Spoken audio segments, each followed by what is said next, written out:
compelled, let's jump right into the next page here, and think about these questions and these comments based on what we've just heard from Mimi. What does Mimi need? What does Mimi not need? Mimi does not need performance and fluff. Amen. And if we're really honest, Amen. in so many churches, we could say maybe even 70, 80, 90% of what we do Monday through Friday and Saturday is to prepare for our performance on Sunday. Ouch. Think about how much energy we put into Sunday morning service in comparison to connecting one-on-one with the people that are beside us and at our door. With Mimi's. Fluff draws for a moment. The cross draws for a lifetime. Hey. Are we going to do church or be the church? It's that simple question. Mimi does not need teaching without lifestyle. You said it. You said it. Okay? I believe there's some little things you can fill in as we go.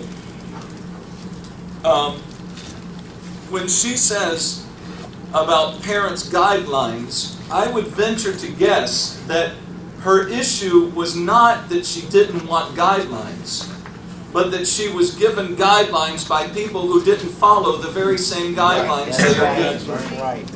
Come on. Because kids want structure. They want boundaries. They test them because they want them. They push the envelope because they want them.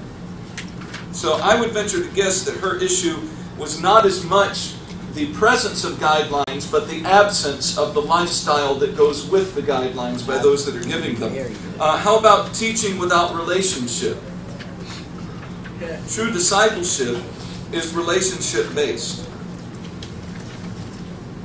A great missionary told me once that America has the greatest preachers, teachers, music, presentation, organization, and administration of the gospel, and the poorest disciplers, and you're losing your nation. That's a scary thought. That's a very scary thought.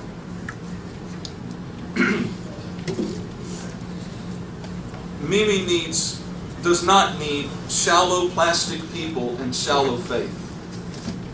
She does not need that. She's had enough of that. Mimi does not need a critical and judgmental spirit. We have said that. Okay? So what does Mimi need? Page 36 in your manual. Mimi needs truth.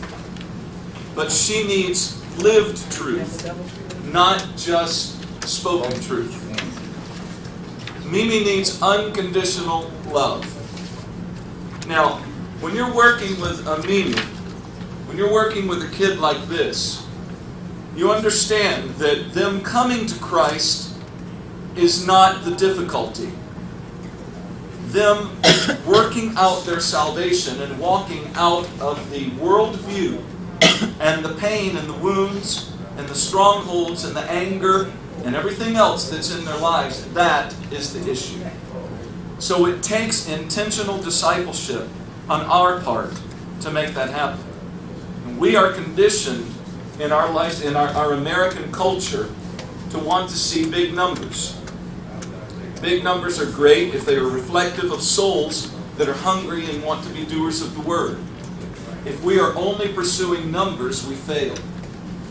You've, I'm sure, heard the difference of the pastor that comes to plant a church in a community and he does a big telemarketing campaign and he's already got the worship team and everything backed up, and he comes in there and in a year they have 100 people come to their church. But this other humble pastor comes into a community and gets an apartment in the area that he wants to work, and he opens up his living room and sees one person come to Christ, and he goes to her house, and before you know it, in a year he has 5 converts. And that's absolutely incredible.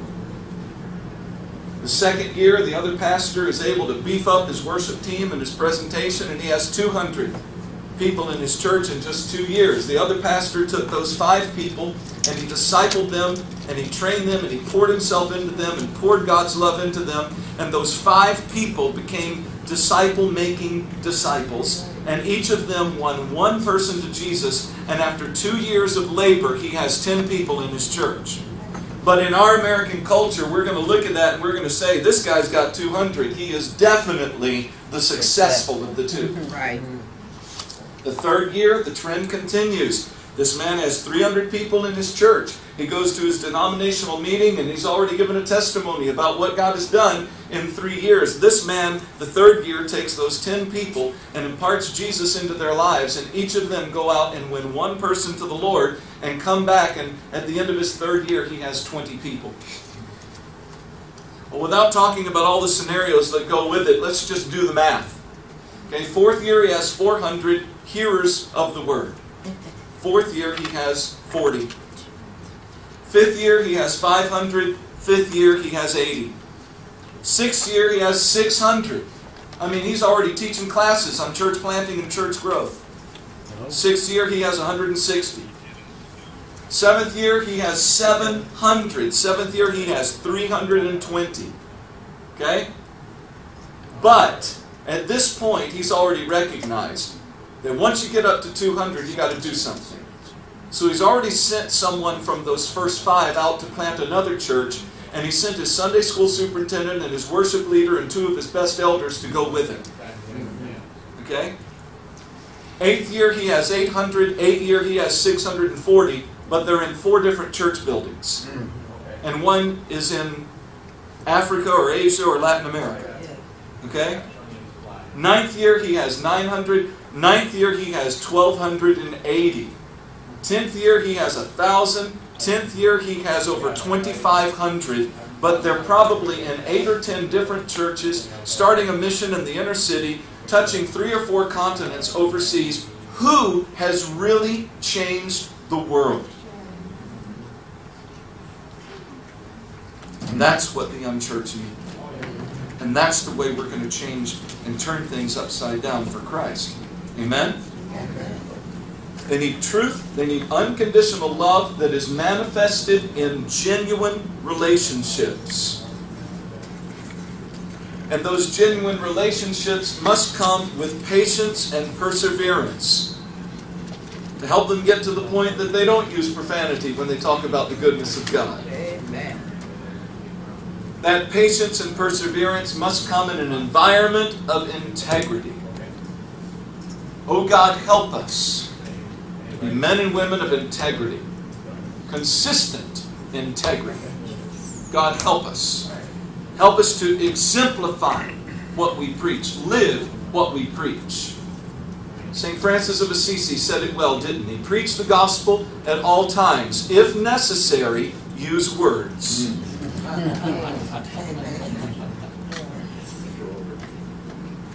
They need prayer. Samuel said of Saul, I will not sin by ceasing to pray for you. God, forgive us for ceasing to pray for them. They need care. And lastly, and Mimi said it well, they need you. They need you.